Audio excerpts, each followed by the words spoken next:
Bismillahirrahmanirrahim. Assalamualaikum warahmatullahi wabarakatuh.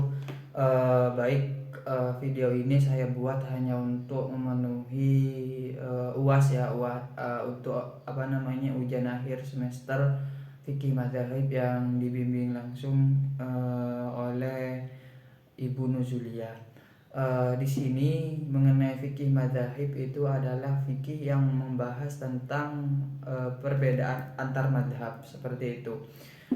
Kira-kira apa sih sebab-sebab perbedaan pendapat di kalangan fuqaha? Mungkin dari beberapa madhab yang empat itu yang kita ketahui bersama itu ada beberapa sudut pandang, dan sebelumnya harus diketahui bahwa eh, perbedaan ulama mazhab itu bukan hanya dari Syafi'i, Hambali, Hanafi dan Maliki, ada yang selain itu, cuman sepertinya belum dikenal.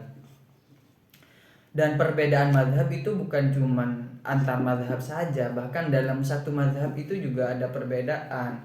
Banyak sekali dalam mazhab Syafi'i itu yang berbeda pendapat, bahkan ada yang memang menyanggah pendapat-pendapat Imam Syafi'i. Seperti yang saya ketahui, dalam kitab-kitab itu biasanya Imam Nawawi dan Rafi'i itu tidak pernah akur.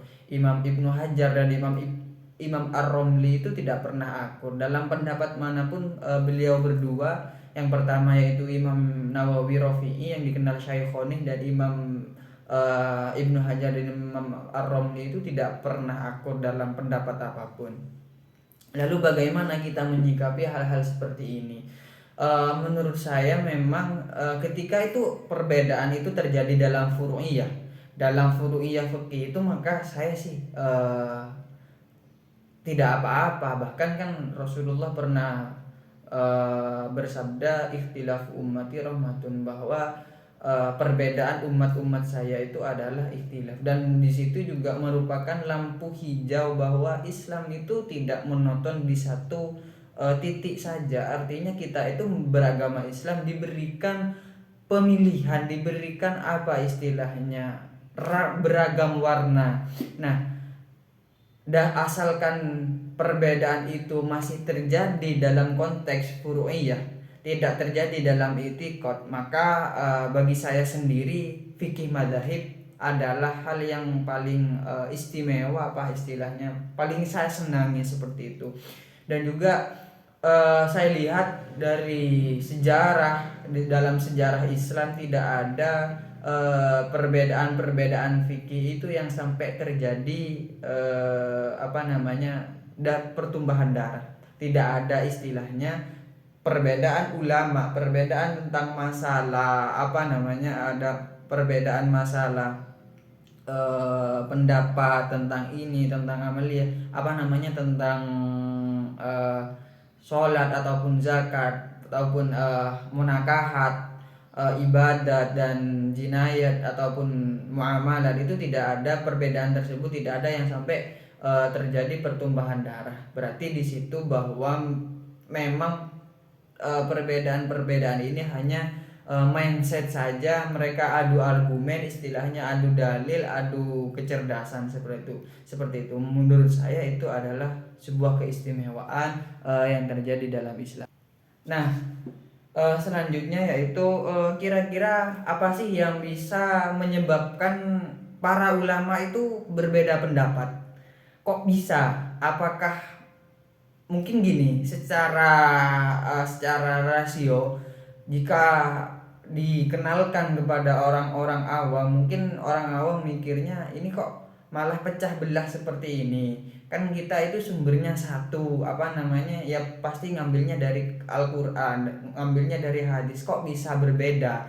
Kok nggak dijadikan satu saja, satu pendapat saja? Mungkin orang awam pernah berpikir seperti itu. Namun saya akan jelaskan beberapa yang saya kutip dari kitab Fiqhul Islami wa Adillatuhu karangannya Dr. Wahba Az-Zuhaili. Apa sih yang bisa menyebabkan perbedaan-perbedaan pendapat ulama di beberapa hukum? Pertama, yang bisa menimbulkan perbedaan itu adalah adanya perbedaan makna dalam kata-kata bahasa Arab.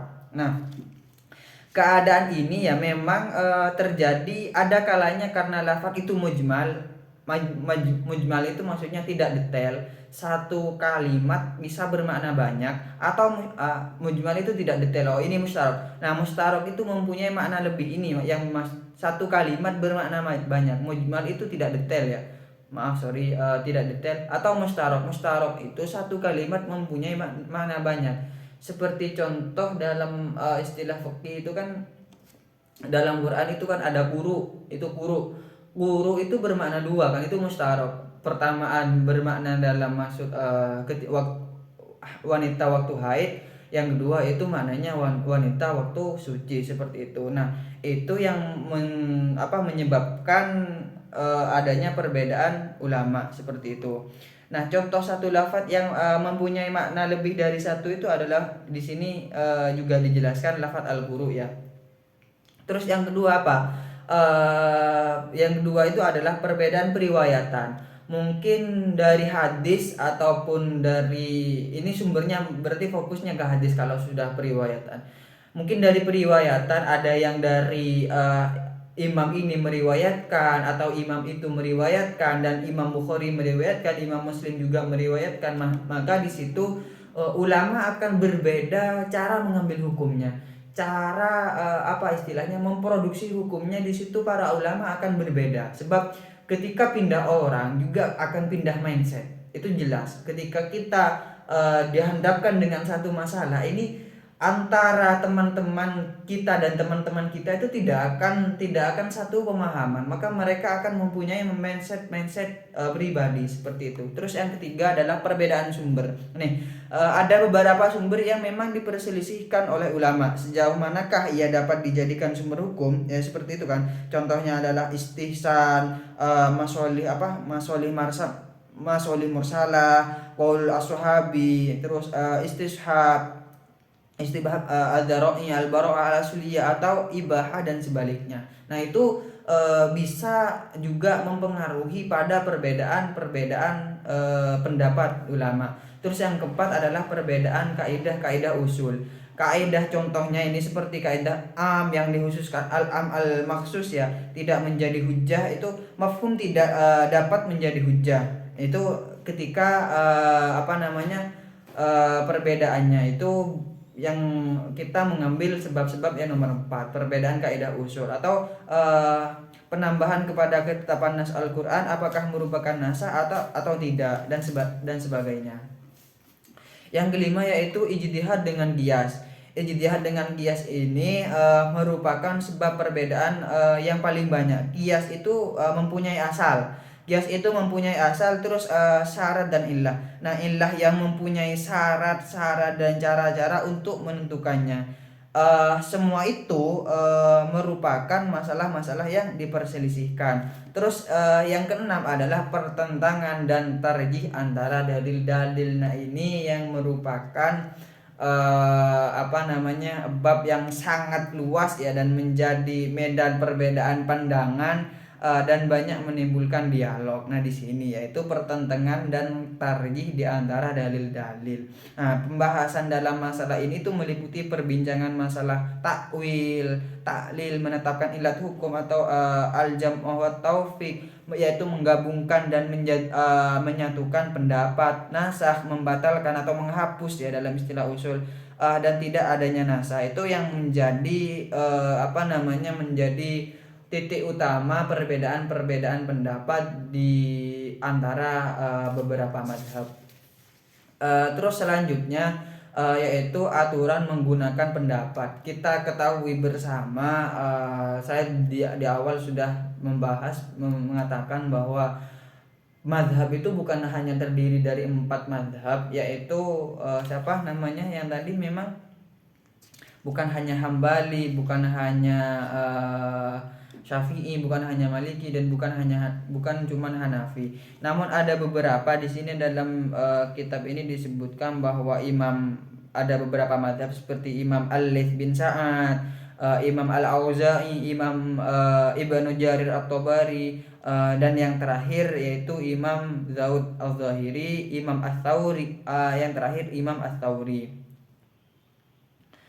Dan madhab-madhab ahli sunnah, madhab syiah imamiyah, madhab syiah zaidiyah, ibadiyah, zahiriyah. Nah, mungkin secara untuk bagaimana kita itu pendapat mana madhab dan pendapat yang mana yang bisa kita ikuti, maka kita akan menukil beberapa perkataan Imam Al-Izz bin Abdissalam. Beliau berkata bahwa ketika kita mau mentaklid, kita mau mengikuti pendapat ini, pendapat itu, bagaimana saran ulama, tanggapan ulama.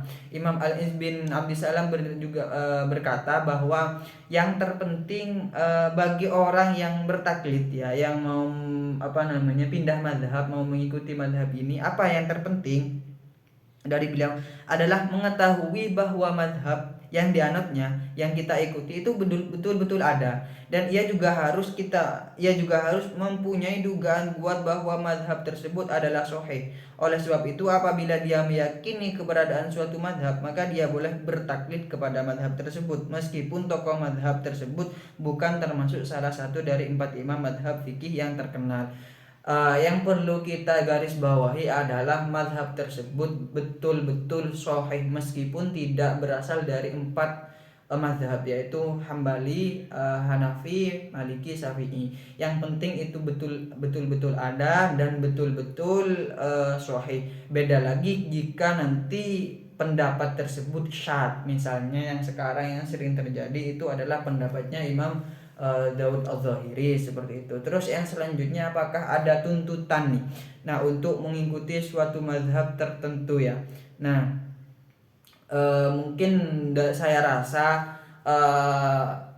dalam Islam juga pendapat Imam Syafi'i, Imam Hambali, Imam Maliki, Imam Hanafi tidak pernah menyuruh pengikutnya untuk mengikuti beliau. Dan dalam Al-Quran, hadis pun ya tidak ada ketentuan bahwa kita itu harus mengikuti madhab ini, madhab itu, tidak ada.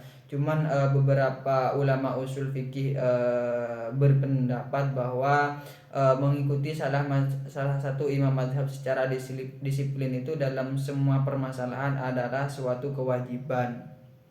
Nah, karena apa? Karena orang yang telah memilih satu madhab telah berkeyakinan bahwa imam madhab yang dianutnya itu adalah yang benar, maka dia wajib melaksanakan keyakinannya itu. Itu menurut imam pakar fikih ya, pakar usul fikih. Tapi sebagian ulama berpendapat bahwa taklid kepada imam tertentu itu dalam semua permasalahan dan semua kejadian yang dialami bukanlah suatu kewajiban. Artinya dalam hal ini memang kita itu bebas, diberi kebebasan mau mengikuti pendapat yang mana saja, asalkan dengan syarat tidak terjadi talfik. Talfik itu maksudnya mengambil yang enak-enaknya saja. Nah, jika sudah demikian taklid itu bisa jatuh pada hukum haram. Mungkin seperti itu dari saya atas nama Tolak Wisdan angkatan 2019, mengucapkan mohon maaf yang besar-besarnya apabila ada kesalahan, ada kekurangan. Wabillahi taufiq wal hidayah. Wassalamualaikum warahmatullahi wabarakatuh.